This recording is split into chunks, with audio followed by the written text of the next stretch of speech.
प्रधानमंत्री का पद जो है ये इतना बढ़िया, इससे ऊंचा कोई पद नहीं है और तू माला माल हो जाएगा, मौज ही मौज है। अब जिन्ना के मन में इस बात का लालच आ गया कि क्यों ना मुझे प्रधानमंत्री बना जाए, और उन्होंने गलती ये कर दी, उन्होंने हमारे बीच में फूट डालने के लिए जिन्ना के मन में ये लालच डाल दिया कि वे पाकिस्तान का निर्माण हो गया, मुसलमानों के लिए अलग देश और भारतवासियों के लिए अलग देश। उन्होंने पाकिस्तान का निर्माण करने का जो जिन्ना के मन में ये फूट डाल दिया। जिन्ना गांधी जी से निवेदन करता है इस बात का, गांधी जी ने वहां तो कुछ हमारा समर्थन किया, बोले जिन्ना यदि तू प्रधानमंत्री ही बनना चाहता है तो तू भारत का बन जाना,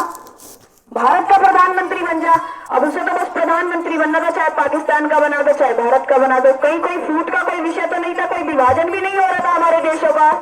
पर निवेदन कर दो, जब पंडित जवाहरलाल नेहरू को ये बात पता चली ना कि कहीं ना कहीं जिन्ना भारत का प्रधानमंत्री बनने जा रहा है, तो वो बोलता है सभा में खड़ा होकर कि मोहम्मद अली जिन्ना जैसे को तो मैं अपनी पार्टी का छोटा सा कर्मचारी, सफाई कर्मचारी ना बनाऊं, तुम प्रधानमंत्री की बात कर रहे हो। अच्छा मैं आपसे बोल दूं कि आपको तो मैं यहाँ बैठने तक ना दूं तो आपको कैसा लगेगा, बुरा लगेगा कि नहीं लगेगा। अब उसके मन में ये बात आ गई, उसने बोला अब तो पहले बनाता ना बनाता, अब तो पाकिस्तान बना के रहूंगा। अब गांधी जी चाहते थे पंडित जवाहरलाल नेहरू को समझा सकते थे कि नहीं, उनसे बड़े पद पर थे वो उस टाइम पे, परंतु उन्होंने नहीं समझाया। चलो वहां भी मान गए, मैं आपके गांधी जी के जो आप गाते हो ना, दे दिया मैं आजादी बिना खड़ग बिना ढाल, तो बता रही हूँ कौन से खड़ग और कौन से ढाल वो हमें दे गए। उसके बाद भी चलो पाकिस्तान भी अलग हो गया। भारत का जब चुनाव हुआ तो दो प्रतिनिधित्व होते हैं हमारे, एक पंडित जवाहरलाल नेहरू और एक सरदार वल्लभ भाई पटेल, जिन्होंने 565 रियासतों को एक जगह कर दिया था। और पंडित जवाहरलाल नेहरू, उनको तो आप जानते ही, उन्होंने क्या करवाया था, विभाजन करवाया था। अच्छा दो प्रतिनिधित्व खड़े हो गए भारत के चुनाव के लिए, और चुनाव के 15 प्रदेश हुआ करते थे,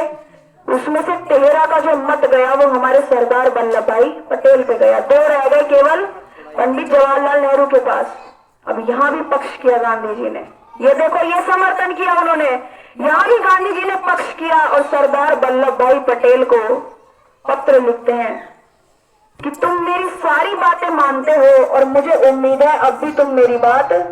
जरूर मानोगे। मैं तुमसे निवेदन करना चाहता हूं कि सरदार वल्लभ भाई पटेल इस बार प्रधानमंत्री पंडित जवाहरलाल नेहरू को बनने दो। फिर विभाजन हुआ कि नहीं हुआ, और जिस समय काल में पंडित जवाहरलाल नेहरू हमारे देश के प्रधानमंत्री रहे, जब नींव रखने का समय था ना देश में, शिक्षा युवा सब के लिए, वो समय हमारा खराब हो और वहां से चीजें बिगड़ती चली गई। तो निवेदन कर दो, जो हमें इतिहास ही सच्चा नहीं पढ़ाया जा रहा है, हमारी संस्कृति से हमें अवगत नहीं कराया जा रहा, तो कहां से सुधर जाएंगे आज के युवा। अरे हमारे इतिहास को पढ़ाओ, भगत सिंह जैसे, सुभाष चंद्र बोस जैसे, सरदार वल्लभ भाई पटेल जैसे लोग हुआ करते थे हमारे देश में, और तुम पढ़ा किनको रहे हो, सलमान खान, शाहरुख खान, ऐश्वर्या राय बच्चन, इनको पढ़ा रहे हो, तो क्या सीखेंगे, अंग्रेजी तो